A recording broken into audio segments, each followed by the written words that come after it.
Walton smart fridge presents TVS ইনসাইটে আপনাদের সবাইকে স্বাগত জানাচ্ছি। আমি আবুল কাশেম।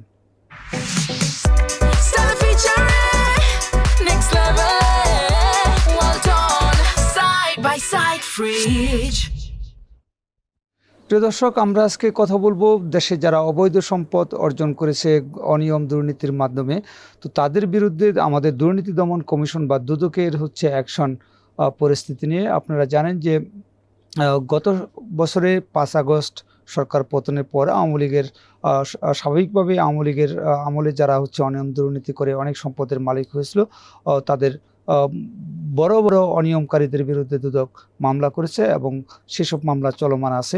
ফলে এবছর দুদক অনেক বেশি সম্পদ বাজেয়াপ্ত করেছে বা জরিমানা আদায় করেছে এবং সরকারের কোষাগারেও অন্যান্য বছরের তুলনায় আমরা যদি আগের ২-৩ বছর দেখি, এই সময় দুদক যে পরিমাণ মামলা করতো বা যে পরিমাণ জরিমানা বা অ্যাসেট ক্রুক করতো, নগদ টাকা আদায় করতো জরিমানা বাবদ, এই বছর গত এক বছরে কিন্তু তার চেয়ে অনেক বেশি অর্জন করেছে দুদক।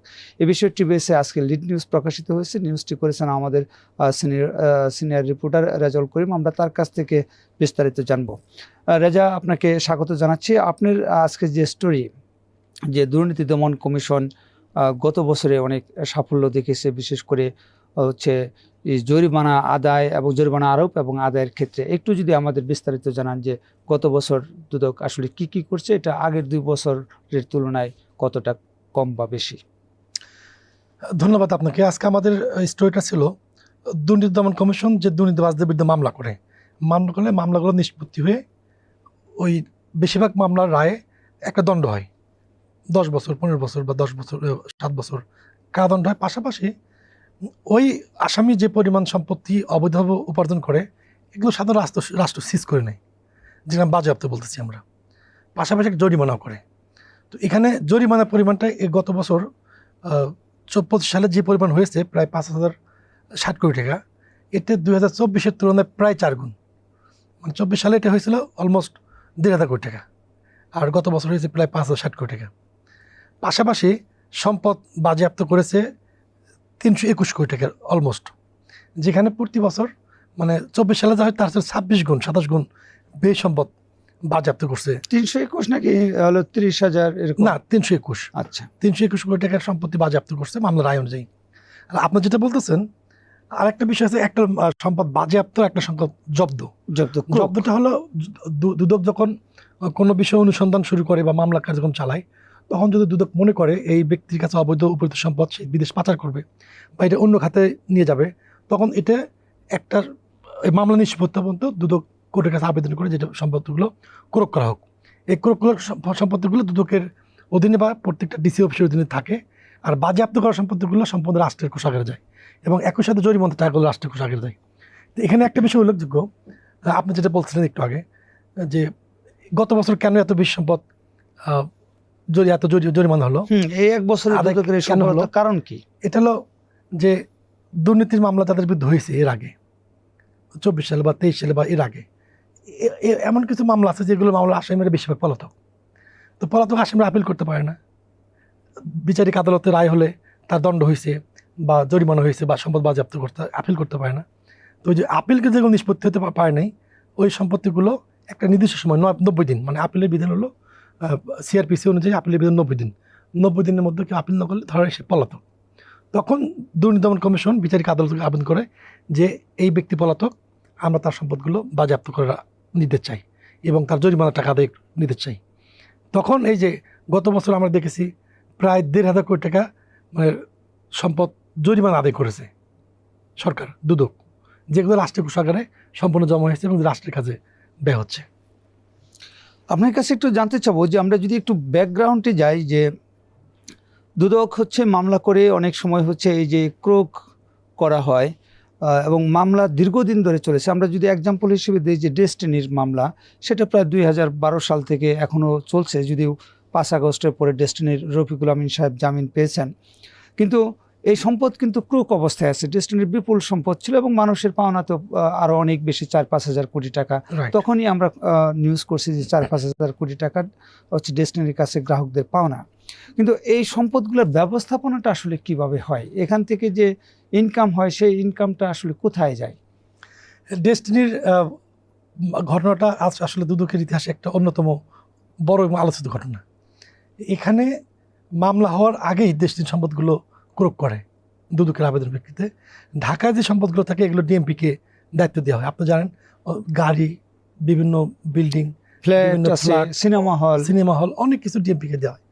এই সম্পদগুলো আমরা দেখেছি দীর্ঘদিন পরিত্যক্ত অবস্থায় বা মিসম্যানেজমেন্ট হচ্ছে, হলগুলো বন্ধ হচ্ছে, ভাঙচুর হচ্ছে, তাদের বিভিন্ন ফ্ল্যাটগুলো অনেকে দখল করেছে, গাড়িগুলো অনেকে হিসেব নেই, এই অবস্থায় আছে। এবং ঢাকার বাইরে যেগুলো আছে সেগুলো সংশ্লিষ্ট ডিসি অফিসের অধীনে এগুলো ক্রোক করা আছে। এখানে একটু লিগ্যাল ডিফেক্ট রয়েছে, সেটা হলো আমাদের দুদকের যে আইনটা আছে, সম্পত্তি ক্রোক করার পরে রাষ্ট্র ওখান থেকে কোনো বেনিফিট নিতে পারে না। দুদকের একটা সার্কুলার আছে, সেই রিসেন্ট একটা সার্কুলার আছে, এটা আপনি জানেন পুলিশের সাবেক আইজিপি বেনজির আহমেদকে যখন তার বিরুদ্ধে ব্যবস্থা নেওয়া হলো, ওই সময় দুদক একটা সার্কুলার দিল, এই সম্পত্তিগুলো দুদক বিভিন্ন রিসিভার নিয়োগ দেবে, ডিসি অফিসের কোনো কর্তা ব্যক্তি বা দুদকের আবেদন প্রেক্ষিতে যাকে সুবিধাজনক মনে হবে। যেমন ঢাকায় বেনজিরের যে সম্পত্তিগুলো, ওগুলো ঢাকার ডিসি অফিসের অধীনে বিভিন্ন রেভিনিউ সেকশনে এগুলো রিসিভার হিসেবে নিয়োগ পেয়েছে। আপনার জানেন ইতিমধ্যে সেই সম্পত্তিগুলো সরকার কিন্তু ওখান থেকে ব্যবস্থাপনা পরিচালনা করছে, এবং সেখান থেকে যে লভ্যাংশ আছে ওই দুদকের চাকরি অনুযায়ী কিছু টাকা গভর্নমেন্টের রাষ্ট্রীয় কোষাগারে যাচ্ছে। এবং একই সঙ্গে বেনজিরের যে বাগান বাড়ি রয়েছে, পুকুর রয়েছে, মৎস্য খামার রয়েছে, সেখান থেকে ওগুলো মাদারীপুর ডিসি অফিসের অধীনে দেখভাল করতেছে, ওগুলো সেখান থেকে একটা মোটা অঙ্কের টাকা গভর্নমেন্ট পাচ্ছে। তো এখানে লিগেল ম্যাটারটা এখনো স্পষ্ট না। দুদক জাস্ট একটা সার্কুলার দিয়ে রিসেন্ট একটা ব্যবস্থা চালু করছে, কিন্তু লিগেল এক্সপার্টরা বলছেন না, এটা সার্কুলার দিয়ে সম্ভব না, এটা একটা প্রপার লিগেল সিস্টেম থাকা দরকার, যা বিশ্বের বিভিন্ন দেশে রয়েছে, যে সম্পত্তি ক্রয় করলে সেগুলোতে যে ইন্টারেস্টের ব্যবস্থাপনা করে সেগুলো রাষ্ট্রের কোষাগারে যাবে। এই যে আপনাকে আমি যেটা বলছিলাম, যে যেমন ডেস্টিনির কথা বললাম, আমরা যদি আরেকটু ব্যাকে যাই, যে সেই 2006 সালে হচ্ছে যুবকের ক্ষেত্রেও এরকম একটা ঘটনা ঘটেছিল, এবং পরবর্তীতে কিন্তু যুবকের সম্পত্তি এখন আসলে কোথায় আদৌ আছে কি না আছে বা বেদখল হয়ে গেছে, কিন্তু কাস্টমাররা কিন্তু টাকা পায় নাই। তো এটা হলো যে দুদক বা আদালত, এই যে একটা মামলা সে 2006 সাল, এখন হচ্ছে 26 সাল, চলে 20 বছর ধরে। তো যুবকে যারা টাকা রেখেছিল তারা অনেকে কিন্তু এখন মারা যাচ্ছে, বৃদ্ধ হয়ে মারা যাচ্ছে, বিভিন্ন রোগ শোকে আক্রান্ত। এগুলোর আসলে সলিউশন কি হতে পারে? এক্সপার্টরা কি বলছে, যে কেউ যদি কোথাও কোনো প্রতিষ্ঠানের কাছে প্রতারিত হন, তাহলে সে হচ্ছে আইনি সুরক্ষাটা সে কিভাবে পাবে, বা কতদিনের মধ্যে সে তার পাওনা টাকাটা আদালতের মাধ্যমে পেতে পারে? এরকম কি কিছু নাই? আপনি যেহেতু যুবক বলছেন, যুবক নিয়ে ঘটনা বলে আমরা এর আগে যুবক নিষ্ঠুর করেছি। যুবকের বিষয়ে 2021 সালে রায় দিয়েছে কোর্ট। এই রায়ে যুবকের যে কর্মকর্তা ছিল ওদেরকে দণ্ড দিয়েছে, এবং সম্পত্তিগুলো গভর্নমেন্ট সিজ করেছে। কিন্তু এই সম্পত্তিগুলো এখনো প্রপার, আমাদের কাছে লিস্ট আছে, একটা প্রপার সম্পদ খুঁজে পাচ্ছেন, এগুলো কার দখলে আছে, কীভাবে আছে, এখন কেউ বলতে পারতেছে না। আমি 2022 সালে যখন এটি নিউজ করলাম, তখন খুলনার একজন স্কুল টিচার, তার ইনভেস্ট ছিল অলমোস্ট 20 লাখ টাকা, তার জীবনে সব সঞ্চয় চেয়ে যুবক ইনভেস্ট করেছে, আত্মহত্যা করে মারা গেছে এক পর্যায়ে। এই মামলাটা হাইকোর্টে, ওই দুদকের কর্মকর্তা যে মূল আসামি সে কারাগারে, এই মামলাটা হাইকোর্টে আসার পরে জামিনও পেয়েছে, জামিন সে বেরিয়েছে। এখন এখানে আমাদের সিআরপিসি বা সিভিল বা প্রসিডিংস যে কোর্টে আছে, এখানে নির্দিষ্ট আইনের সময় দেওয়া আছে, সেটা 180 দিন বা কোনো ক্ষেত্রে 90 দিনের একটা সময় দেওয়া আছে আপিল নিষ্পত্তি। কিন্তু আমাদের দেশের আপনি জানেন তো, কোর্টের যে পরিমাণ, মামলার চাপ, বিচারকের পরিমাণ কম, কোর্টের এজলাস কম, যে পরিমাণ এখন অলমোস্ট ধরেন 46 লাখ মামলা 20 দিন রয়েছে, কিন্তু বিচারক রয়েছে মাত্র 2000 বা নিচে। তো এইগুলোর কারণে এই বিচারগুলো দিলেন। আর সুরক্ষার বিষয় যেটা বললেন, এখানে ওই যুবকের বিষয়ে কয়েকটা কমিশন হয়েছে, দুটোকে একটা কমিশন হয়েছে, তারা তাদের সুরক্ষার জন্য অনেকগুলো সুপারিশ করেছে। গভর্নমেন্ট এটা কোনো কাজে লাগানে, কমার্স মিনিস্ট্রি এবং অর্থ মন্ত্রণালয় এটা নিয়ে টানাপোড়েনের মধ্যে এখনও সমস্যা রয়ে গেছে, যার ফলে যুবকের সমস্যাটা এখন রয়ে গেছে। আর ডেস্টিনির যে অবস্থা রয়েছে, এখন ডেস্টিনির মামলাটা রায় হয়েছে, ওটা হাইকোর্টে পেন্ডিং আছে, এখন দেখা যাক কী হয়। আপনার কাছে আমি সর্বশেষ জানতে চাবো, যে আমাদের বিগত সরকারের সময় বা তার আগের সরকারের সময় আমরা দেখছি যে দুর্নীতি দমন কমিশনের মামলায় হচ্ছে চার্জশিট হয়েছে, এবং আদালতে সেটা প্রমাণ হয়েছে, দোষী সাব্যস্ত হয়েছে, এবং হচ্ছে রায় হয়েছে, তাদের বিরুদ্ধে শাস্তির অভিযোগ হয়েছে। এরকম এক সরকারের সময় যাদের শাস্তি হয়, পরের সরকারের সময় তারা আসলে বেকসুর খালাস পায়। আমরা দেখছি যে এর আগে বিএনপি সরকারের সময় যাদের শাস্তি হয়েছে আওয়ামী লীগ সরকারের সময় তারা খালাস পেয়ে গেছে। আবার গত 15 বছর আওয়ামী লীগ সরকারের সময় যাদের শাস্তি হয়েছে দুদকের মামলায় 5 আগস্ট পরবর্তী সময় তাদের বড় অংশই হচ্ছে খালাস পেয়েছে। তো আইন তো দেশে একটাই আছে, আদালতও একটাই আছে। এটা আসলে এখানে কি আসলে কী কারণে এরকম হয়? মানুষের কিন্তু দুদক এবং হচ্ছে আইনের প্রতি যে হচ্ছে একটা আস্থার যে সংকট, সেটা কিন্তু এটার প্রেক্ষাপটে তৈরি হচ্ছে যে আমি দেখছি যে একই আসামি একই কোর্ট, সে এক সরকারের সময় তার হচ্ছে শাস্তি প্রমাণিত হচ্ছে, তার জেল জরিমানা হচ্ছে, আবার সরকার চেঞ্জ হলে সে বেকসুর খালাস পেয়ে যাচ্ছে। এটার আসলে ঘটনা কি? এটা একদম ওপেন সিক্রেট একটা ম্যাটার। এক কথায় বলা যায় যে যেটা আমরা সরাসরি বলি না, পলিটিক্যাল ইনফ্লুয়েন্সের কারণে এটা হচ্ছে। যখন যে দল ক্ষমতা আসতেছে এগেনিস্ট দলের বিরুদ্ধে ব্যবস্থা নিচ্ছে, দুদককে অনেক সময় হাতিয়ার হিসেবে ব্যবহার করে। যদিও দুদকের ঊর্ধ্বতন কর্মকর্তা স্বীকার করেন না, তারা সবসময় বক্তব্য দেন যে আমরা সম্পূর্ণ রাজনৈতিক হস্তক্ষেপের বাইরে। কিন্তু দেখেন প্রত্যেকটা সময় এই কাজগুলো হচ্ছে, দীর্ঘদিন ধরে এই প্রথা চালিয়ে আসছে। এখানে আপনার পলিটিক্যাল অনেস্টি না আসা পর্যন্ত আসলে এই সমস্যার সমাধান ওইভাবে সম্ভব না।